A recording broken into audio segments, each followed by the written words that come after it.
disaksikan oleh seluruh jagat namamu Bratasena, karena kamu telah bertapa di dalam Bunggos dan Gajah Sena manjing atau masuk raganya ke dalam tubuhmu. Kamu akan punya kekuatan dari Gajah Sena, Nger Bratasena. Wah,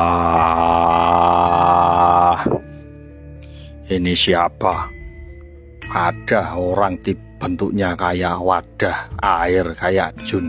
Siapa kamu berani memanggilku? Nger, kamu itu putra dari Prabu Pandu Dewanata. Ulun ini dewa, Nger, kakekmu, Bathara Narada. Wah, Bathara Narada kakekku. Ya, sekarang ayo ikut aku, kita kembali ke kerajaan Hastina bertemu ayah dan ibumu.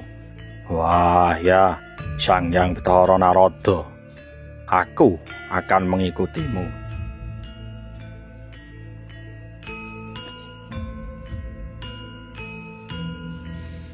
Bima berdiri tegak di tengah hutan, seorang bayi dalam wujud raksasa yang belum mengenal bahasa namun memiliki hati sedalam samudra.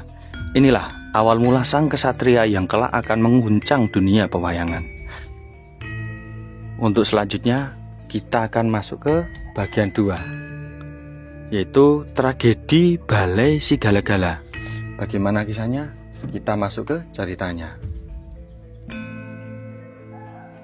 Bangunan megah bernama Balai Sigala-gala. Bangunan yang dibuat oleh para Kurawa, Raden Duryudana dan Sengkuni, membuat taktik licik.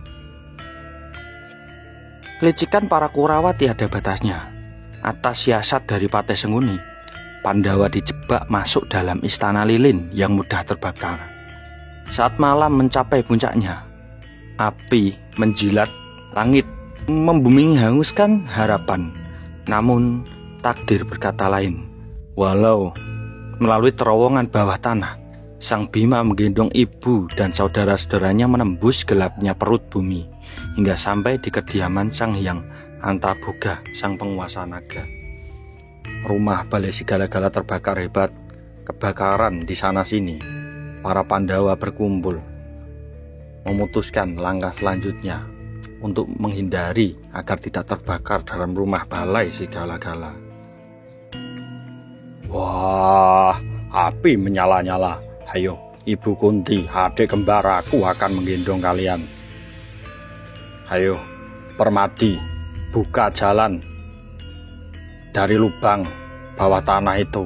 Ikuti garangan putih itu.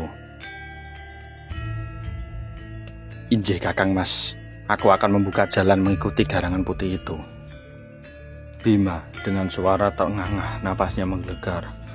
Wah, Kembarep kakangku, tetaplah di belakangku. Meskipun bumi ini runtuh menimbun kita, aku akan menyangganya dengan bahuku. Jangan takut pada gelap, karena kejujuran kita adalah cahaya. Dewi Kunti dengan suara lembut namun gemetar. Anakku Bima, engkau adalah benteng kami, nak.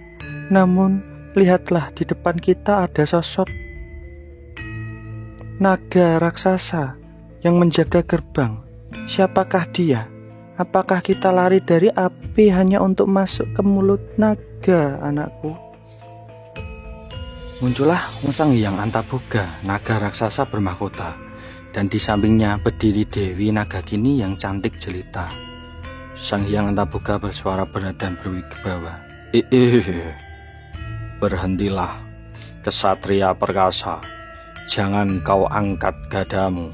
Aku bukan musuhmu. Aku adalah Sang Hyang Antaboga. Aku adalah perwujudan dari garangan putih yang menunjukkan jalan kepada kalian, para Pandawa, dan ibunya Dewi Kunti Talibroto. Aku telah lama menanti kedatangan kalian. Aku tahu hati kalian suci. Bima, engkau telah menyelamatkan keluargamu dari kelicikan para Kurawa, dari rumah Balai Sigala-gala yang dibakar oleh para Kurawa dan Patih Haryo Sengkuni. Wah,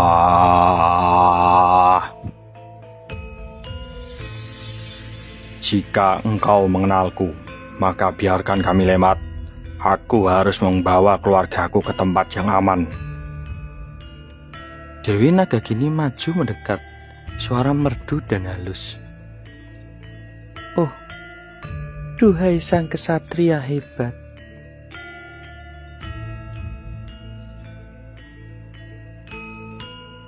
Janganlah tergesa-gesa. Ayahku bermaksud melindungimu. Tubuhmu penuh luka bakar dan lelah. Izinkan kami menjamu kalian di istana bawah tanah ini. Aku, Dewi Nagagini, akan mengobati lukamu, para ksatria hebat. Dan Raden Bratasena.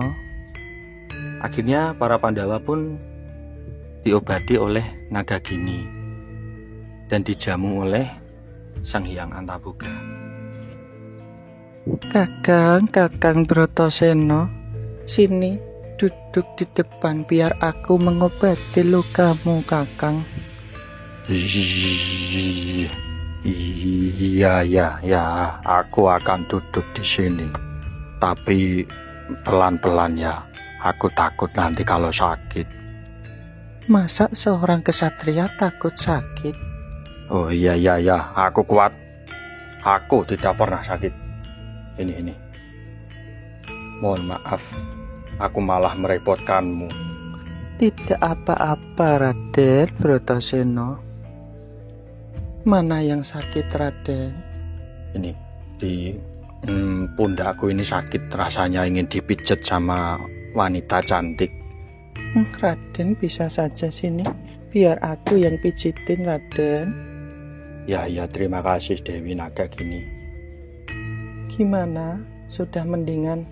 Wah, ini keajaiban atau apa? Baru disentuh saja rasanya tubuhku menjadi sangat sehat sekali, Dewi. Dewi Kunti melihat tatapan mata Bima dan Nagagini. Sinuwun Antaboga, aku melihat binar yang berada di mata putraku pada putrimu, Sinuwun. Jika memang ini jalan dari Dewata, apakah engkau bersedia menjalin persaudaraan dengan kami, Sinuwun, Sang Hyang Antaboga? Sang Hyang Antaboga pun tertawa. Wah, tentu Dewi Kunti. Bima anakmu atau Bratasena itu sungguh gagah perkasa. Ambillah putriku Nagagini sebagai istrinya. Sebagai mahar, aku akan memberikan kesaktian kependalaman bumi kepada Raden Bima.